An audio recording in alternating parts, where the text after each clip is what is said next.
ہم لوگ بھی چاہتے ہیں عام اسلام میں، لیکن جو ہمیں فیسلٹی مل رہی ہے وہ ہم کو دلت کی حیثیت سے مل رہی ہے. کیا دلت جو ہے اسلام قبول کر لے اور نام اپنا نہ تبدیل کرے اور ختنہ نہ کرائے؟ کیا ممکن ہے یہ؟ بھائی صاحب نے سوال کیا کہ دلت، بابا امبیڈکر صاحب کی کتاب میں پڑھ چکا ہوں. آپ بالکل صحیح فرماتے کہ بابا صاحب امبیڈکر، ڈاکٹر بابا صاحب امبیڈکر، ان نے جب دیگر مذاہب کی تحقیق کی سب سے بہترین مذہب انہیں لگا اسلام. افسوس کی بات ہے کہ ہم مسلمانوں نے کھلے عام انہیں قبول نہیں کیا، اس لیے انہوں نے دوسرا بہتر مذہب بدھزم کو قبول کیا. آپ کا سوال ہے کہ دلت اگر کہتے ہیں کہ ہم اسلام قبول کریں اور نام نہیں بدلے تو کیا یہ جائز ہے اور ختنہ نہ کرے جائز ہے؟ نام بدلنا اسلام میں فرض نہیں ہے. نام بدلنا اسلام میں فرض نہیں ہے. اگر آپ کا نام شرکانہ نام ہے تو بدلنا فرض ہے، ورنہ نام بدلنا فرض نہیں ہے. آپ کا پرانا نام پرکاش ہو یا جان ہو، نام بدلنا فرض نہیں ہے. کئی آپ دیکھیں گے صحابہ نے نام نہیں بدلے، تو نام بدلنا فرض نہیں ہے. اگر کوئی شخص کہتا ہے کہ میں اسلام قبول کرتا ہوں، نام نہیں بدلنا چاہتا ہوں، بالکل جائز ہے. آپ کا دوسرا سوال، کیا ختنہ کرنا فرض ہے؟ ختنہ کرنا فرض نہیں، سنت موقدہ ہے، مستحب ہے، اچھی بات ہے، لیکن فرض نہیں. وہ ہمارے ہندوستان میں سرٹیفکیٹ دینے کے لیے ختنہ کرنا فرض ہے ہندوستان میں. آپ باہر جائیں گے تو ختنہ کرنا فرض نہیں، لیکن ختنہ کرنا اچھی بات ہے، بہترین ہے الحمدللہ، لیکن فرض نہیں ہے. یہ سنت ہے، کرنا اچھی بات ہے. تو اگر کوئی شخص کہتا ہے کہ میں اسلام قبول کروں گا، نام نہیں بدلوں گا اور ختنہ نہیں کہوں گا، تو میں کہوں گا اہلاً و سہلاً، کم از کم شرک سے تو بچے گا، کم از کم دوزخ سے تو بچے گا، جنت میں جائے گا انشاءاللہ. دلت مذہب کی فیسلٹی لے سکتا ہے وہ؟ بھائی صاحب کا تیسرا سوال، دلت مذہب کی فیسلٹی. یہ دلت مذہب کی فیسلٹی گورنمنٹ دیتی ہے. یہ گورنمنٹ کا رول ہے. جو بیکورڈ کلاس ہے اس فیسلٹی ملتی ہے.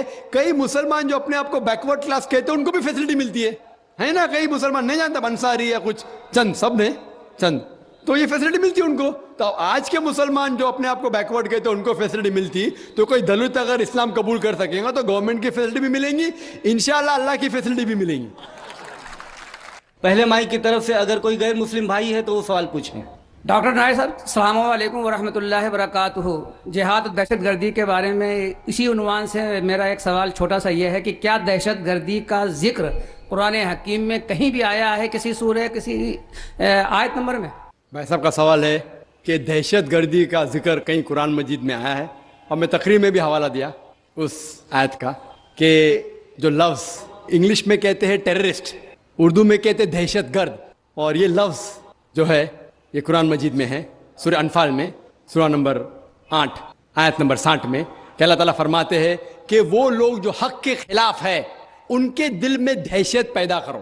تو اسی لیے میں نے کہا کہ ہر مسلمان کا فرض ہے کہ جو لوگ حق کے خلاف ہے، جو معاشرے کے خلاف ہے، جو انسانیت پہ ظلم کر رہے، ان کے دل میں دہشت پیدا کرو. جس طریقے سے پولیس کا کام ہے، اور اگر کوئی انسان، وہ انسان جو معاشرے کے خلاف ہے، انسانیت کے خلاف ہے، مثال کے طور پہ کوئی چور ہے یا کوئی بلاತ್ಕಾರ کرنے والا ہے یا زنا بالجبر کرنے والا ہے، ایسے انسان کے دل میں دہشت پیدا کرنا اچھی بات ہے. اور یہ لفظ جو لوگ کہتے ہیں یہ کوئی لفظ کا کھلواڑ نہیں ہے. ایون انگلش لینگویج میں کچھ چند مہینے پہلے بمبے میں ایک آرٹیکل آیا تھا ٹائمز آف انڈیا میں، جس میں لکھا تھا کہ inspector Angre terrorizes the underworld. Inspector Angre is a terrorist for the underworld. اس کے معنی انسپیکٹر آنگرے جو گنڈے لوگ ہیں بمبئی میں ان کے لیے دہشت گرد ہے. تو یہ لفظ کا کھلواڑ نہیں، یہ انگلش لینگویج ہے. اسی طریقے سے اردو ہے، عربی زبان ہے. تو اس لیے میں نے کہا کہ اللہ تعالیٰ فرماتے ہیں کہ جو لوگ حق کے خلاف ہے ان کے دل میں دہشت پیدا کرنا اچھی بات ہے. لیکن عام طور پہ دہشت گرد آج کی تاریخ میں اسے کہتے ہیں جو معصوم انسانوں کے دل میں دہشت پیدا کرتا ہے. اس پس منظر میں، اس تعلق سے کوئی بھی مسلمان، کوئی بھی معصوم انسان کے دل میں دہشت کبھی بھی نہیں پیدا کرنا چاہیے. امید ہے کہ سوال کا جواب ہے. بہنوں کی طرف سے کوئی سوال؟ السلام علیکم، میرا نام انم کاظمی ہے. جیسا کہ آپ نے شروع سے بتایا کہ اگر قرآن اور حدیث پہ ہم لوگ چلیں تو ایک آئیڈیل لائف، ایک آئیڈیل سوسائٹی پا سکتے ہیں. تو جہالت سے جہاد بھی ایک جہادی ہے. میرا کوشچن ہے، اے should we confine the knowledge to the Islamic studies only?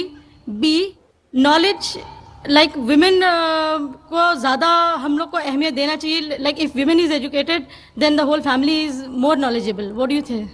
بہن نے سوال کیا کہ جہالت کے خلاف جہاد کرنا بھی جہاد ہے. بالکل صحیح ہے. انہوں نے کہا کہ صرف ہمیں اسلام کی پڑھائی کرنا چاہیے کہ یہ عام جو ہم کہتے ہیں ماڈرن ایڈوکیشن یا فارمل ایڈوکیشن کرنا چاہیے. اور تیسرا سوال کہ خواتین کے اوپر ایڈوکیشن کی اہمیت دینا چاہیے کہ نہیں. آپ کا پہلا سوال بالکل صحیح تھا کہ جہالت کے خلاف جہاد بھی جہاد ہے، بالکل صحیح.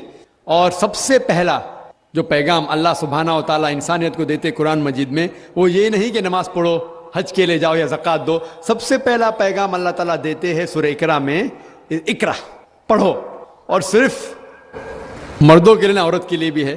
تب کا تیسرا سوال کہ خواتین کو ہونا چاہیے، اور اللہ کے رسول فرماتے ہیں it is obligatory on every Muslim man or woman to acquire knowledge. ہر مسلمان پہ فرض ہے چاہے وہ مرد یا عورت ہو کیا وہ علم حاصل کرے. تو علم حاصل کرنا ہر مسلمان کے لیے فرض ہے. اور اللہ کے رسول نے کہا کہ آپ اپنے بچوں کو علم دو، خصوصاً لڑکیوں کو، کیونکہ اس وقت جہالت میں لڑکیوں کا قتل کیا جاتا تھا. قرآن نازل ہونے کے پہلے جب لڑکی پیدا ہوتے تھے تو زندہ دفنا جاتا تھا عرب ممالک میں. تو خصوصاً عورتوں کو، لڑکیوں کو تو علم حاصل کرنا فرض ہے ہر مسلمان کے لیے. جہالت کے خلاف جہاد کرنا فرض ہے، اور عورتوں کے لیے بھی. جو آپ کا دوسرا سوال ہے، جو آخری سوال ہے، کیا ہمیں اسلام کے علاوہ باقی دنیائی علم حاصل کرنا چاہیے کہ نہیں؟ بے شک کرنا چاہیے. کیوں نہیں کرنا چاہیے؟ علم دو قسم کی ہوتی ہے، دینی علم قرآن اور حدیث کی روشنی میں، اور دنیائی علم بھی، یہ بھی ضروری ہے.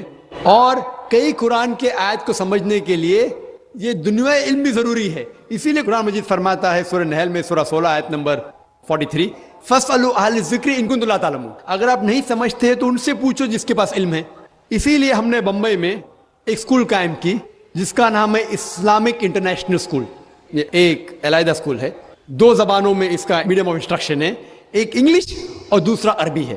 ہم جب بچوں کا داخلہ کرتے 3 سال کی عمر میں ہمارے اسکول میں بمبئی میں، ان کو دونوں زبان سکھاتے ہیں، انگریزی زبان اور عربی زبان. جب 3 سال کی عمر میں داخلہ ہوتا ہے نرسری میں، ہم جب سکھاتے A for apple, B for ball, A for اللہ، بی فار بسم اللہ، ہم سکھاتے من الف اسد من با بیت من تا تفاح. کیونکہ مسلمانوں کو عربی جاننا بہت ضروری ہے. مجھے پتا ہے کہ میں دائی ہوں، میں عربی زبان نہیں جانتا ہوں، شوئے تھوڑا بہت سمجھ لیتا ہوں. اسی لیے میں چاہتا ہوں کہ میرے بچوں کو میں عربی سکھاؤں. یہ اسکول میں الحمدللہ ہم سب سے بہترین انگریزی علم دیتے ہیں، اور ہم کہتے ہیں کہ یہ عام جو کانوینٹ اسکول ہے ان سے فار سپیریئر انشاءاللہ ہم دیتے ہیں. اس کے ساتھ ساتھ اسلامک تعلیم بھی دیتے ہیں. ہمارے اسکول کے اندر قرآن حدیث سکھایا جاتا ہے، حدیث فقہ، ساتھ ساتھ دعوت سکھایا جاتا ہے، حفظ بھی ہے. لیکن ہم جب اسلام سکھاتے ہیں ہم اسلام عربی زبان میں سکھاتے ہیں، انگریزی اردو میں نہیں. تو حدیث بھی سکھاتے ہیں عربی زبان میں، قرآن کی تفسیر بھی ہوتی ہے عربی میں، اردو میں نہیں.